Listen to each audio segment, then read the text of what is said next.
Hey, what's going on, family? Welcome to another episode of The Finance Bruh, where we have real conversations with real people about money. Today, got another special guest on the show. I've known Geoffrey since 2010 when we went to NAPS together, and we've been kicking it ever since. You know, we went through the academy all the way together, had the same major, robotics and control systems engineering. We had the same sponsor family. Shout out to Becky. She took care of a lot of us while we were in college. You know, she's the GOAT, whether she knows it or not. Shout out to Big Mike too. Shout out to little sis Lacey. All of them really took us in, and we were able to do a lot of things and grow and get out of a lot of depressing situations while we were stuck at the academy, and got very close because of it. So very happy to have him on the show today and spread the knowledge that he has, and that he has a wealth of it in different areas. So before we get too far into the show, G, please introduce yourself, my brother. What's going on, y'all? Geoffrey Whiteside, originally from Columbus, Ohio. Shout out to the 614. Like he said, we met at the academy, but before that, started playing football real young, and that's how we kind of met up at NAPS up in Newport. Right now, I'm a owner of a real estate team, top 2% in the Hampton Roads area. Let's go. Yeah, for sure. I own a cafe, working on owning a title company, and I also own a lot of rentals, short-term rentals, medium-term rentals, multifamilies, and things like that. Love to hear it. Love to hear it. So, G, the purpose of this show is I like to have conversations in regards to money, right? So I know with you being in real estate, I want to kind of jump into this talking about the market right now. Everybody's going crazy about interest rates going back up, and they don't know the housing shortage and all of these things. They feel like they can't get what they want. Can you talk about the conditions or the market that you've seen right now and how it's affecting people? Yeah, for sure. I always say, if you think back a year ago where it was just impossible to get a house unless you put like I would say $30,000 down cash in order to guarantee you will get that house. Right now, it's not really like that. It's still a seller's market, but right now is a perfect time for buyers to get in where it's not as competitive. You don't have to bring as much cash to the table. And you can even kind of finesse the situation by putting down more money towards your interest rate to lower that interest rate. So I would say it's definitely opportunity right now. A lot of people are scared to buy right now, but reality has it that the demand is still high and inventory is still low. Okay. All right. So that's good. And I actually saw an article talking about how even though interest rates are much higher than we've been used to the past couple of years, they're still below the actual average interest rate that has been around. Yep, absolutely. Historically speaking, we're still below. In the 80s, it was I think like 10. I even seen some as high as 16%. So historically, we are still low. And like I said, there's different things you can do to lower that interest rate. You can even, in certain situations, get the seller to buy down that rate. So there's definitely ways around it. You just have to think outside of the box and kind of get creative. Because, once interest rates dip back down, we're going to be back to square one with people having to, guarantee like 30K in cash just to even get in a decent place. Okay.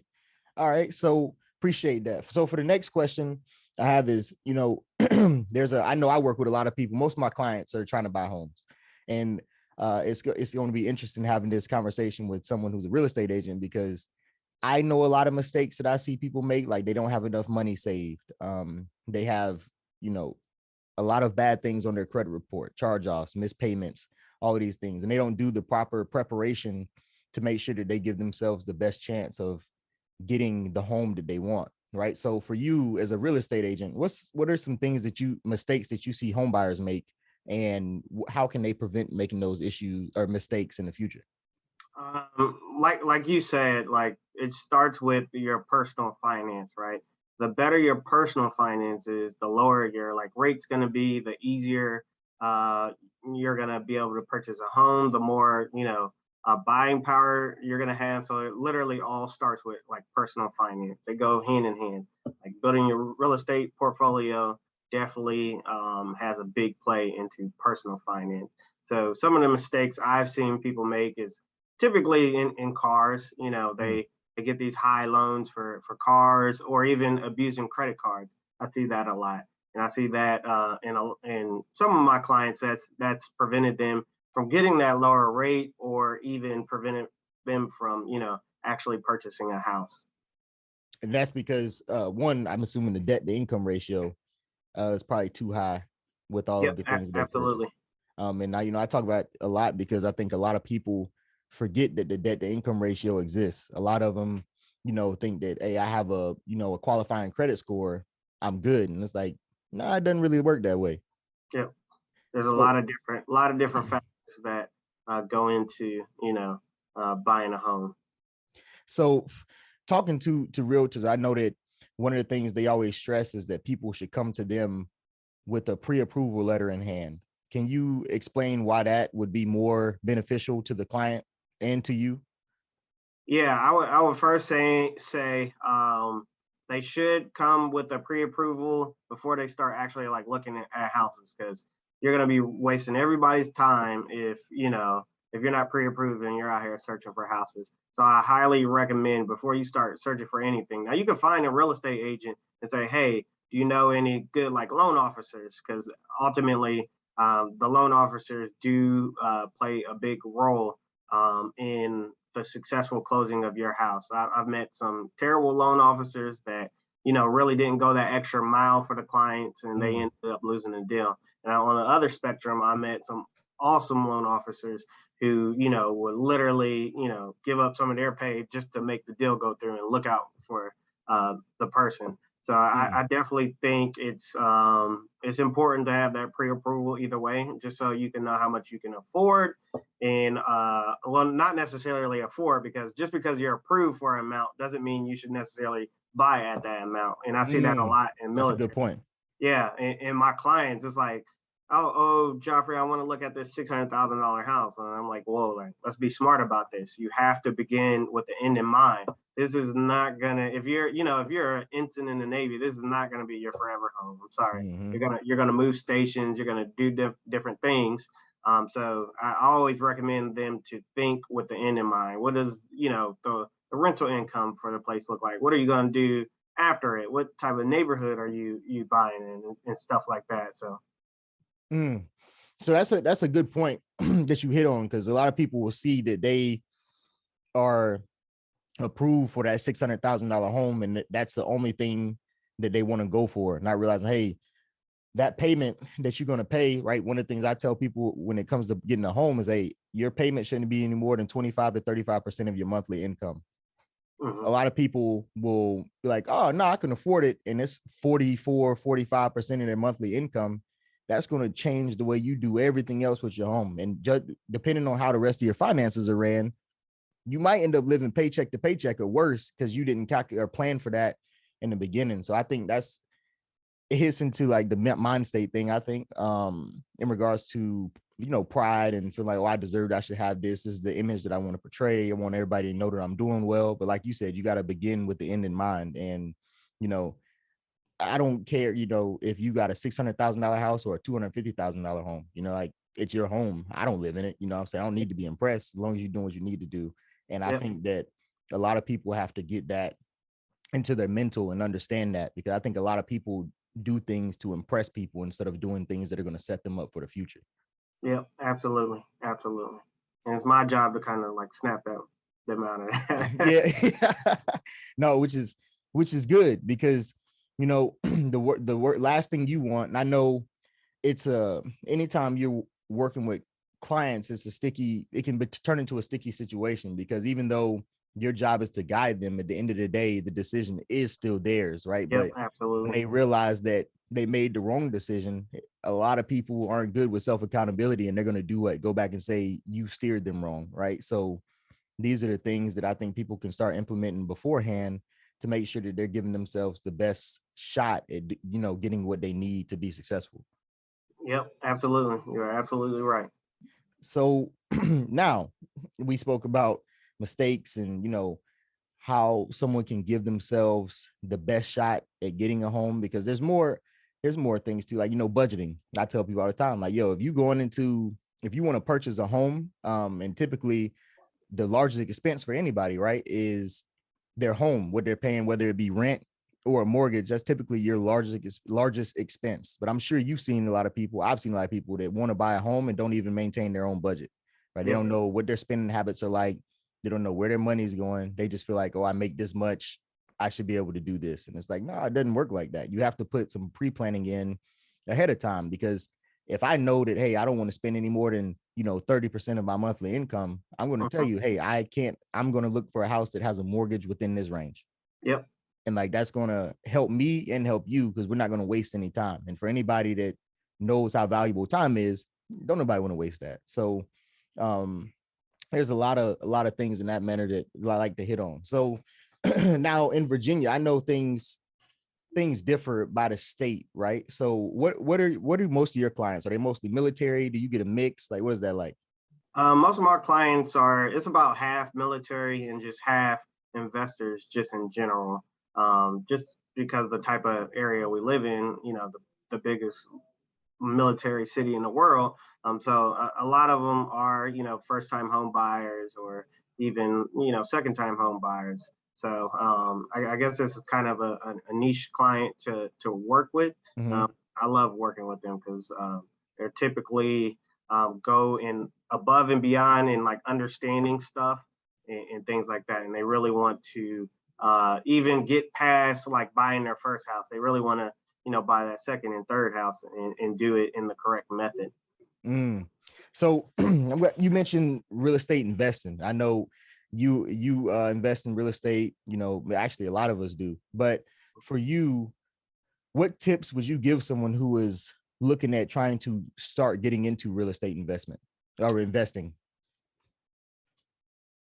Honestly, I would say you always have to start with some type of sacrifice, right? What does that mean? That means, if you purchase a house, that means you might have to have roommates to kind of get ahead of the ball as far as like cash flow is concerned.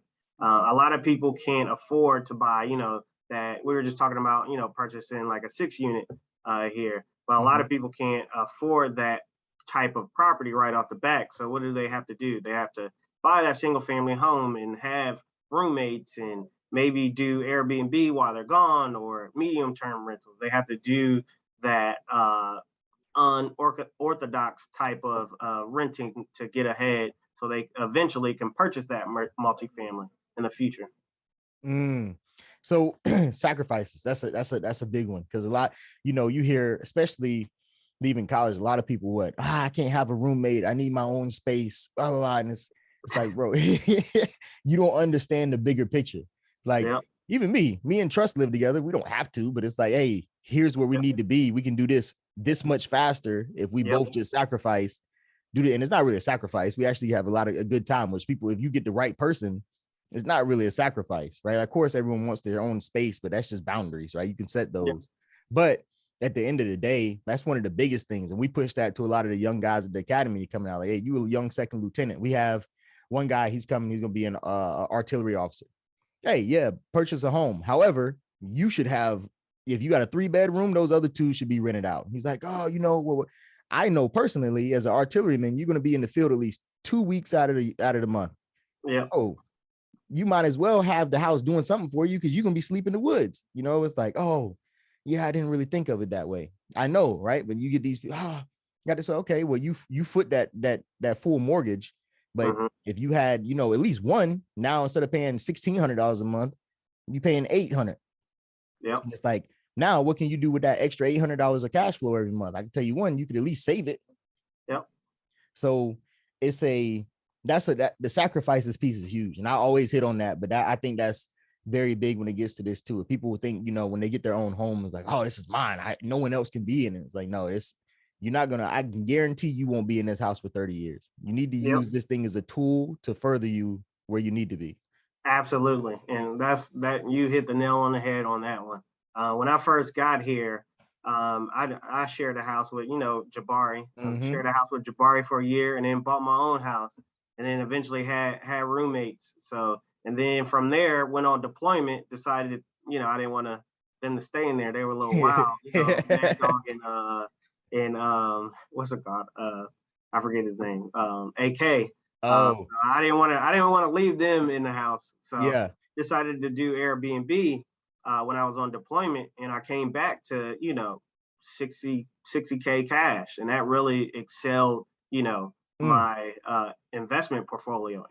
Even when I came back, when I had when I could have been staying in the house, I was still doing Airbnb. So I was actually like living on the ship. So you talk about sacrifice. You've been on the ship before. I was actually living on the ship during the summertime because my house was rented out. So that's what I'm talking about. that's a sacrifice. Yep, exactly. Like That's a sacrifice. been on the ship. Hey, boy, anybody that's listening to this and you've been on a U.S. warship, it's not the best place to sleep, Not at especially all. when you got a whole house at home that could be very comfy for you. But I feel like that's one of the best examples that I've seen of like making that sacrifice to reach the goal that you want. Because you could have done all of these things that you were doing right now, but it probably would have took another 5, 6, Yep. 7 years for you to get there. Whereas opposed to I made this short sacrifice Yep. and now here I am. Because I talk to people about, making the short-term sacrifice for a long-term reward. Yep. But, I want this conversation to keep, and I'm glad you're having the conversation with people as well, because it really needs to be depicted. But the best way to do it is for people to see it. Like people have seen you, with a home that you can sleep in. It's like, oh, why are you sleeping on the ship? You have a house. You're right. That house is doing what it needs to do for me and making me some money. You know what Yep. I'm saying? Exactly. Absolutely. Because people are like, oh, well, this house is my asset. Well, I mean, a house is an asset, right? However, it's more of an asset if it's making you money, right? So if you're footing the mortgage and it's costing you $1,600 every month, I mean, yeah, on paper, it's an asset, but really, I mean, it's still an expense for you every month. Yep. It's still a liability at the end of the day, unless it's an investment property making you money, Yeah, right. But then, or if your house hacking is making you money, then it's an asset. yeah, But yeah. your typical normal house is a liability if you don't have roommates. So it is what it is. So for anybody out here looking for a way to move forward, get you some roommates. I know a lot of people ain't going to hear that, but that's one of the best ways to get about it. And you can have a process. You can write up leasing agreements. You can have all of that stuff to make sure that the sacrifice isn't costing you too much, right? But you got to be able to see the bigger picture, and that's one of the best ways to do it. Like, I mean, a couple rooms, there was times where I wasn't paying a mortgage at all, Mm-hmm. and it was like, oh, I can get with this. Yeah, I would love to have my own space, but me having this mortgage payment every month that I'm taking and putting somewhere else, Mm-hmm. yeah, whatever, I'll deal with that later, because Yep. it wasn't there for everything. So that's pretty dope. So I know you yourself are into real estate investing, and specifically, I know you were in the Airbnb. So what made you get into Airbnbs? I stayed in one and they were charging like $400 a night, and then that just like sparked my interest. So I was like, I could try to do it out of my townhouse that I own. So I did that, set up the systems and stuff like that. Made like 60K cash in my first year, and then it's pretty Sheesh. much been downhill from there. I scaled fairly quickly. People always ask me how many like units I own, but to be honest with you, I literally hate that question, because at the Mm-hmm. end of the day, it's not about how many units you own. It's about profits. Let's say somebody owns a 100 units, right, and only profits, and then like they own the 100 units with like I don't know, like 50 different people, and they're only profiting like I don't know 30K a year, which is good, but I think people need to focus on not the number of units, but the actual profit from those, properties. Mm-hmm. I met with a guy yesterday. He was like, I want 50 units in 3 years. And I was like, okay, how much like passive income do you want? And he was like, I don't know. I was like, well, why are you counting like units? Units doesn't necessarily equal to like pay. So that's what I love to like express. And I built my profile well above 6 figures in profit in the last 6 years. So that's kind of my story. Focusing more on Airbnbs. Now I'm moving into like bigger multifamilies and still doing Airbnbs out of those multifamilies, or even like medium term rentals, which is traveling nurses and stuff like that. So I buy properties based off of their long term rental value and appreciation, in mind, and then I do creative things like maybe rent them out by the room if I'm in a military town, or do Airbnb and things like that. So that's kind of the gist of my profile right now. Oh, that's awesome. That's also when you if there was a person that was trying to get into maybe getting their first Airbnb, Mhm. how would you tell them to start?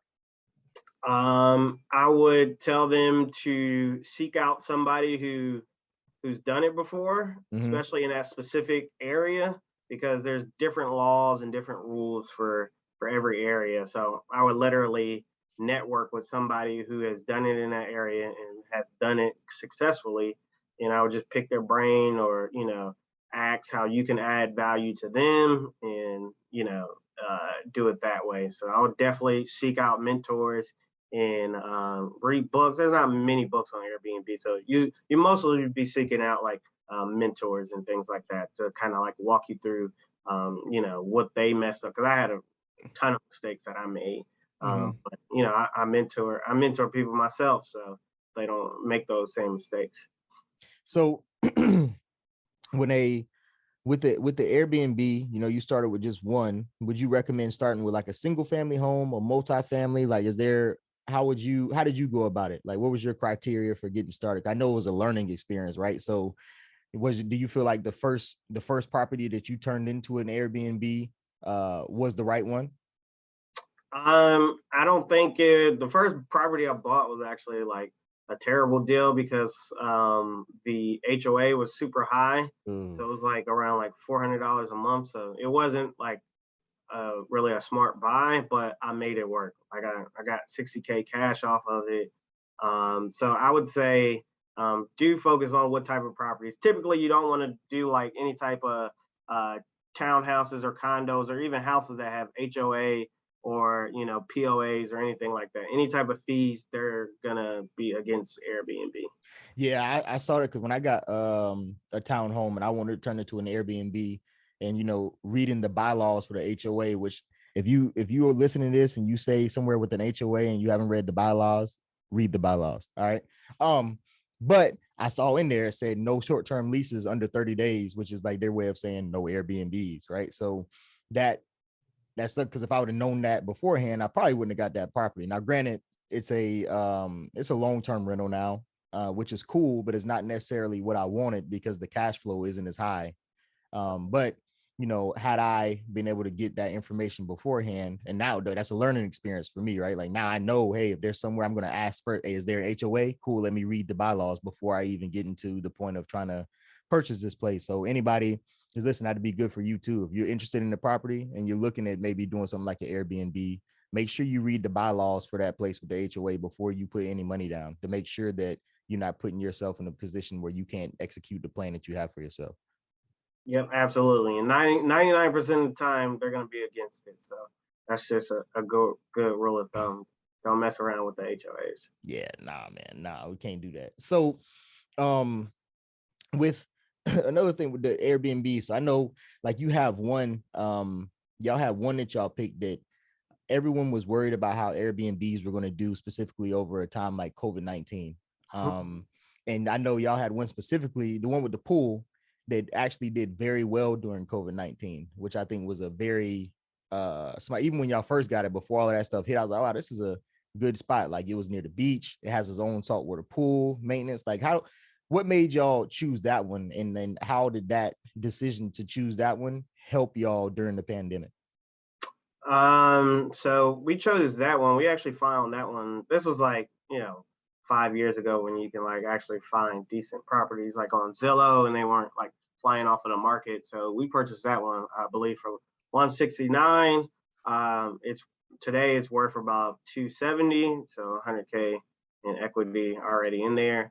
But honestly, it was like centrally located, not too far from the beach, not too far from the airport. So that was a plus. As far as like COVID-19 is concerned, like all of our houses lost all of the bookings. As soon as COVID-19 hit, all of our houses just lost all bookings, right? Oh Um, man. and yeah, and this goes to say, me and my partner Q, we weren't really worried because we had 3 to 6 months of emergency funds. So like that actually like saved us because we own some properties. So if all those mortgages would have been due, we wouldn't have no emergency fund. We would have been in trouble. We would have been behind. That's a lot of mortgages to cover. So that really like saved us like during COVID-19. Then when, a little further down the road, things start opening back up and we were booked pretty much all summer because people wanted to get away, but they wanted to essentially not stay in a public place like a hotel. But the only reason we were able to, survive and thrive was because of that emergency fund, like literally saved us. When COVID hit, all those bookings went away. We were just like, all right, like, we'll just wait it out and see. And we even took it a step further and had backup plans. So we converted a lot of our short-term rentals into renting by the room. So literally, military town, you got a lot of government contractors literally rented out each room in a couple of our houses, and that kind of balanced out the mortgage and even made us money.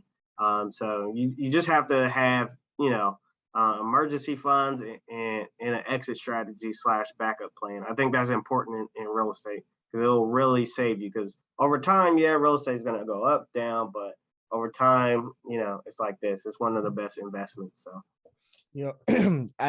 I love that you brought up an emergency fund because I this conversation gets interesting with some people because they don't understand why they need to have money to set to the side that they can't touch for anything. So it's not a savings, and it's not for me to like just go out and touch it when I need some extra cash. Like, no, the name is in the title. It's for emergencies, and that's things like this is why. Like, they're like, well, if this money, what qualifies as an emergency? Well, if you have lost your job and you lose the ability to pay your mortgage or your rent, but you have 12-month emergency fund there, that you have a year to cover everything while you figure something else out, right? Like, yep. And you'll figure something out in a year. You could typically figure out something out in a couple months, but yeah, especially because if you're the type of person that's done the planning to get yourself built up to have that, adequate emergency fund, you're probably the type of person that ain't going to have a hard time finding a solution. But having that emergency fund there took the stress off. It's like, okay, the money's there because I don't have to worry about where the money's going to come from. Now I can focus on the plan to get this thing going where I need to. It takes a lot of stress off your mental by having that in place. Yep, absolutely. And I never thought like I would even like use my emergency fund. I was one of those people like, I'm gonna have it, but like, when am I ever gonna use it? And it sure came into play. But that's good, right? Like one of the things we said in the Marine Corps all the time is, I'd rather have it and not need it than need it and not have it. Yep. Right. And I think that's what a lot of people need to bring into their mindset when it comes to personal finance. Is, hey, I'd rather have it and not need it than need it and not have it. Right. Like, hey, that emergency fund. Yeah. Could you have fun with that? If it's 30 grand for your expenses for a year for living, and you just have that 30 grand and, it doesn't have to be in a regular savings account. Like, you could take your emergency fund, say you need 30 grand for a year of expenses. You could put it in a high interest savings account, something like where it's there, you can access it, but it's not making the same, low interest that you get in a regular savings account. You know what I'm saying? But it's there for if you need it during an emergency, but it can also accrue some interest for you in the meantime. So it'll grow. So here's some things like that. But I'm really glad to hear that you brought up the emergency fund. Just a lot of people struggle with understanding why it's so important to have that. And I think that's a great example of why it's important, because that could have went very different if you guys didn't have those emergency funds. And like, now you're scrambling, trying to do extra stuff. And it's like, oh, well, robbing Peter to pay Paul. And it's like, all right, we'll pay this one and maybe this one. And that's a stressful, I'm getting stressed thinking about it. Can't do it. Yeah, it would have been bad. It would have been bad. It would have definitely been bad. It would have definitely been bad. But yeah, I mean, it just based off of percentage, something like 68% of Americans live paycheck to paycheck. So, which is ridiculous. So don't do that. That's not being wealthy. So there's a lot of people on Instagram just, dead broke, just living paycheck to paycheck. Yeah. And a trap. It's a trap, and living paycheck to paycheck is not where you want it. But also, there's a certain mentality that goes with that as well, right? Like, I'm not going to walk around with, Gucci socks on and and a Chanel belt and all these other, that's money that I could put into something that's going to do something for me later, right? Like, and there's a time where, if you could afford it and you could do it, it's cool. But Yep, problem is I absolutely. see a lot of people that I know should be focusing on other things that have these things. And like, yo, I don't even have this. You know what I'm saying? It's like, I know we've had conversations, like, but they just can't get, oh, I deserve, it's that I want it now, so I'm gonna get it now. And not having the ability to like, hey, here's where I need to get to first before I start looking at doing things like this. And because they don't provide that separation and those guidelines for themselves, they end up in a bad position. It's like, yo, a lot of people, oh, I need to make more money. Like I'm not making enough money. No more. A lot of times that I work with people, I'd say right now, I'd say at least 96% of the people I work with that claim that they needed more money didn't need more money. What they needed was to change their mindset and change their financial habits, because they actually made more than enough money to save and do all the things they needed. They Yeah, just, save, invest. A lot of people don't realize like the sacrifice at the end of the day is just what it is. It'll get you that far ahead in life. Like if you just delay that gratification of taking those trips and stuff like that. So yeah. yeah, it's, delayed gratification, but it it's interesting because I know you probably have a lot of conversations with people as well. And, when you got them like, hey, look, I understand what you want, but, I don't think that's the best thing for you right now. And that's because you have this, you need to have a plan for this. And I try to like having a plan. And I've noticed, I feel like that's one of the things I'm thankful for the military for, is like, it really taught us how to plan. Right. Because I realized that a lot of people really don't know how to plan for themselves. And Yep. because they don't know how to plan for themselves, they constantly in situations that make them feel stressed out and they can't do enough. But it's like, yo, you got to sit down and really, hey, where do I want to be in a year? All right, what do I need? Where I want to be in 5 years? All right, what are the steps that need to happen now to get me to that point and to that next point? They haven't mapped out anything for themselves, and they kind of just flying by the seat of their pants. But then they surprise when things don't work, when they don't get qualified for the home loan, when they Yep. get denied for the loan for their car, when they can't get these collections accounts off of their credit report because they want to have the score they want. It's like, no, the time, if you were maintaining yourself and had a plan and getting all these things right when you needed to, you would qualify. Yep. Also, you can't jump in from having, a fully negative financial picture to purchasing a home, right? There's certain requirements that are in place for a reason, right? Like no one wants the housing bubble, the market crash and what like 08 to happen again, and Yep. we know that's because people were writing bad, substandard loans and all of these Yep. things to people who couldn't afford them. Hmm. Now they're not doing that. So the best thing that we can do is do everything we can do to put ourselves in a position to qualify. Hey, make sure we have a budget. Make sure that we are paying our bills on time. Make sure we have an emergency fund. Make sure that we have a savings, right? Like even I had a conversation with people like, yo, when you purchase a home, the last thing you want to do is, well, there's a few things. One, don't make any large purchases before you close on the home, right? Yeah. Like that's one of the big ones. I've heard. Have you had that happen before? I've had a couple conversations with people. One dude actually bought a boat the day before he's supposed to close, and he didn't get the loan. Yeah, I had a couple clients buy cars. Thankfully, like they made enough, credit was super good, so they just kind of had to fill out something. But yeah, I had people buy cars before.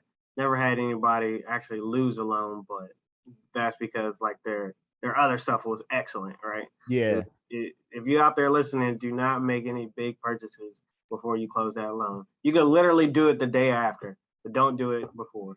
yeah, yeah.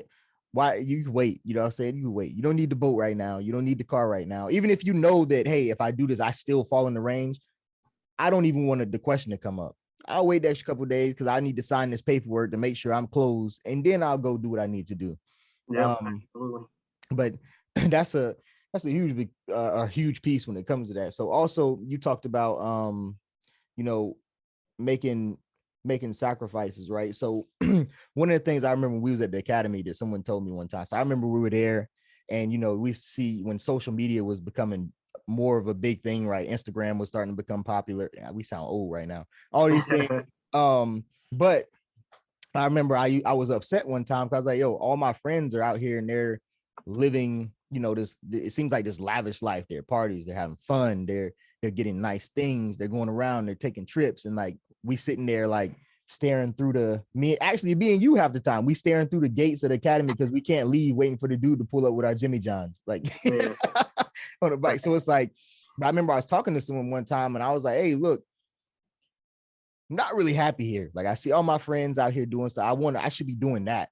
And he told me, he was like, hey, young bro, I need you to understand that right now you're making a sacrifice now so that you can have fun later. He was like, uh, you see everybody, it looks like they're having a good time right now, but when y'all graduate school and y'all get, living life, I guarantee you're going to be thankful for this sacrifice that you made right now. 20, 21, 22. Bro, I ain't trying to hear that, bro. I want to go turn up. And it's like, Yeah. but, I remember I never forget one day, kind of midway into my Marine Corps career, it just hit me. And I was like, he was right.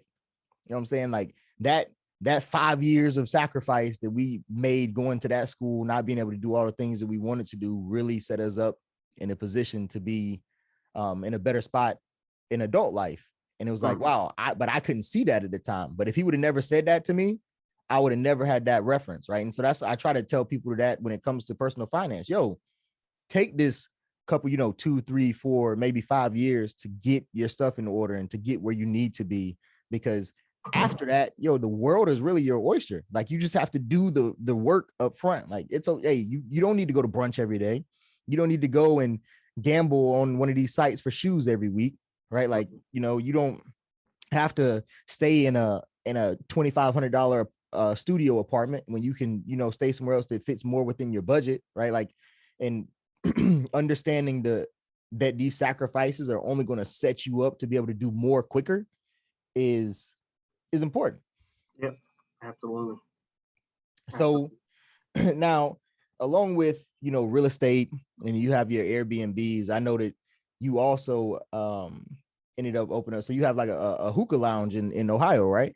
Yep, absolutely. So we have me, my brother, and Q. We acquired that lounge earlier this year, and it's been pretty good. Just different learning experience with running the actual cafe and things like that. But we're definitely getting it up off the ground, and it's been a pretty good money maker for us. So what made y'all get into that? Was it more just to diversify? Because I know like you have properties, like have other things, and like not a restaurant. Is that just like truly a diversification thing, or y'all just like, hey, we're just gonna give it a shot? Honestly, the opportunity just like presented itself. My friend's real estate partner, he lived in Columbus and he had to go back to Morocco.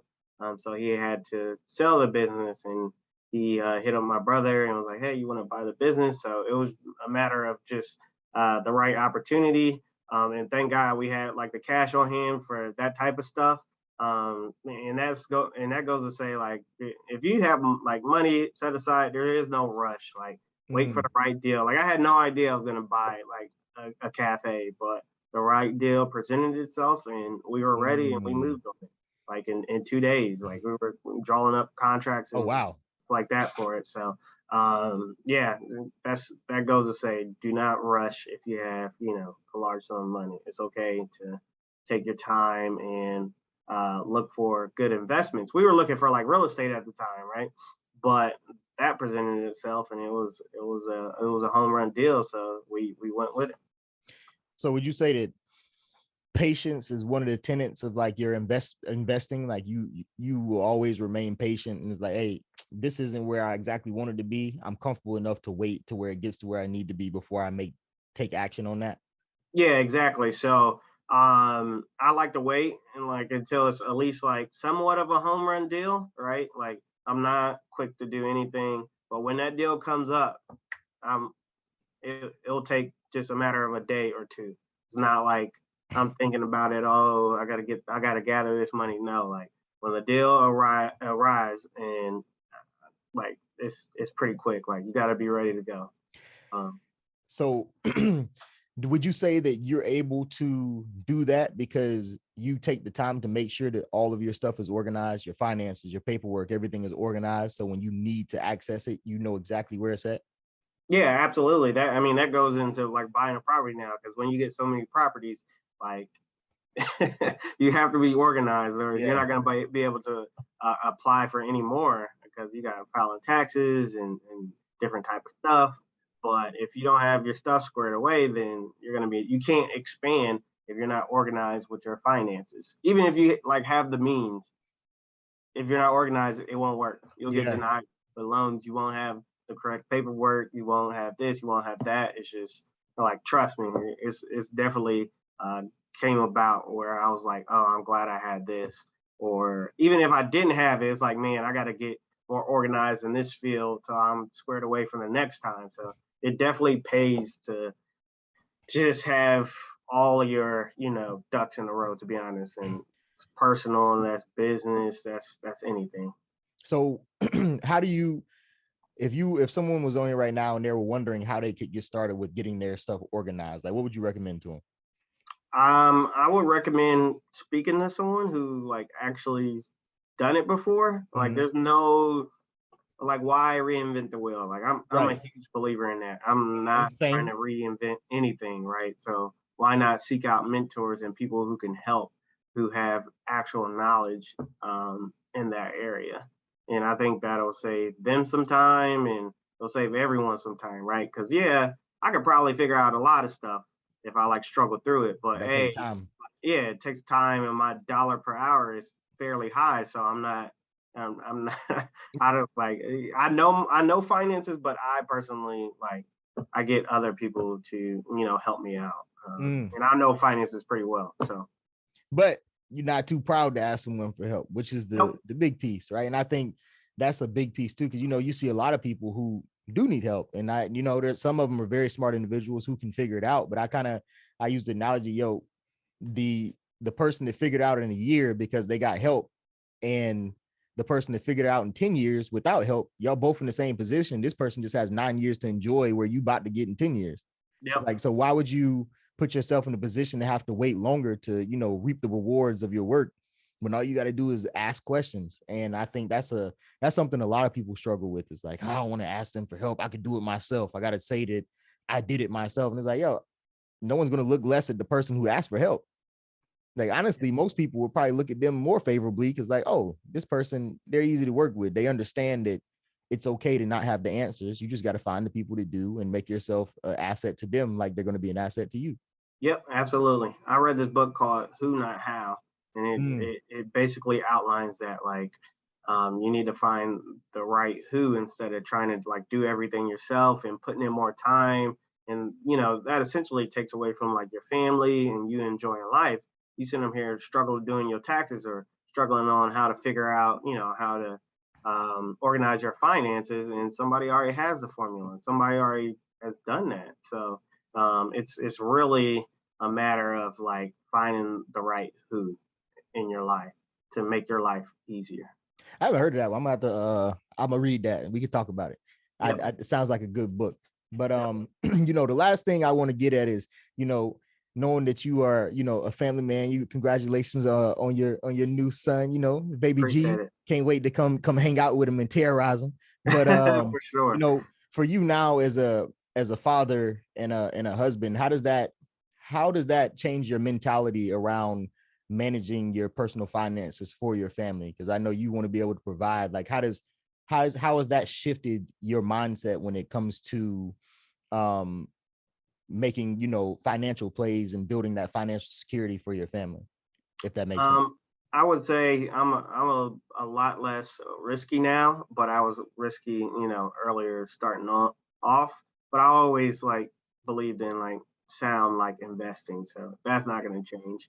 But I think the difference is just actually like educating like people in my family, and when my son gets old enough, actually like giving him the tools. Yeah, he's gonna have Mhm. money because like through me and my wife Lexi, but a lot of people make a lot of money and they blow it. So Mhm. just really digging down and instilling that firm foundation of, basic money management. Reading books is huge, Mm. things like that. Because, like I said, at the end of the day, you can give them, your family a lot of money, but if they don't know what to do with it, it'll be gone in a matter of, a year or two. So I think any wisdom that can be passed down is of great value. You know, that's actually a really good point. So me and Trust were having a conversation one day about generational wealth, and we kind of decided that one of the largest parts of generational wealth is knowledge, right? Yep. Because knowledge can transcend generations a lot farther than a dollar can. Yep. Right? And mentality. Yep. Knowledge and mentality. Yep. So I'm glad to hear you say that, because that just means more people are realizing the same. And of course, it only makes sense because we all hang together anyways, right? Like, but Yep. we've never had this conversation until the show today, but we've came to the same conclusion that, the knowledge is the big piece. The rest will take care of itself. Like, Yep.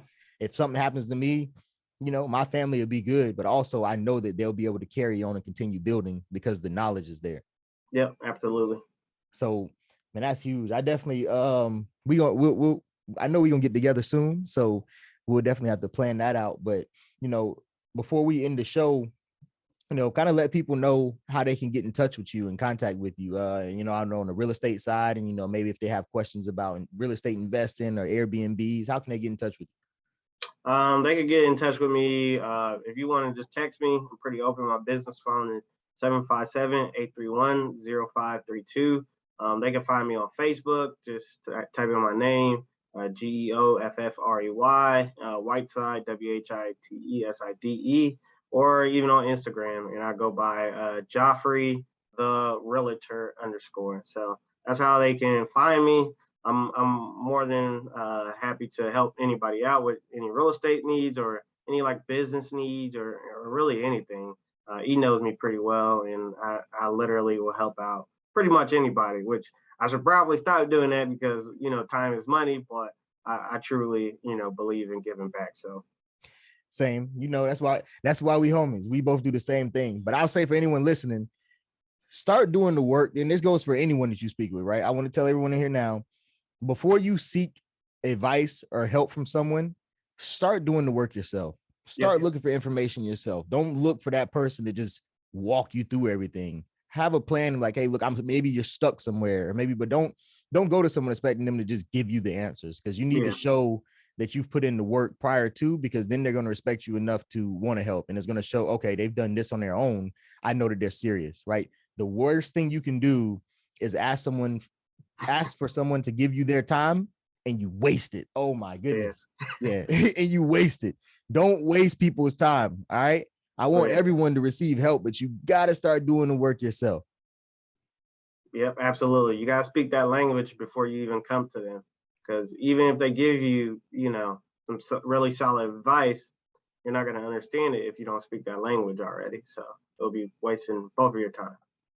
Absolutely. So, is there anything else you want to leave the listeners with before we get out of here today? No, man, I really appreciate you having me on. This is a pretty dope podcast. Definitely the best one I've been on so far. So I appreciate you, man. Hey, I appreciate you as well. As always, appreciate you being a part of the In the Smoker family too. But hey, for everyone listening, I appreciate you. Let's get in the smoke. Thank you for listening to the Finance Bruh. If you feel like this episode has added value to you today, then please be sure to go to Amazon and purchase a copy of my book, The In the Smoker Mindset. You can also go to my website at www.inthesmoker.com and sign up for my budgeting course. You can also find more information on my financial coaching and credit repair services. And if you really want to help support the brand, you can also purchase some merchandise. Let people know what In the Smoker is about. All right. I hope to see you next week. Let's get in the smoke.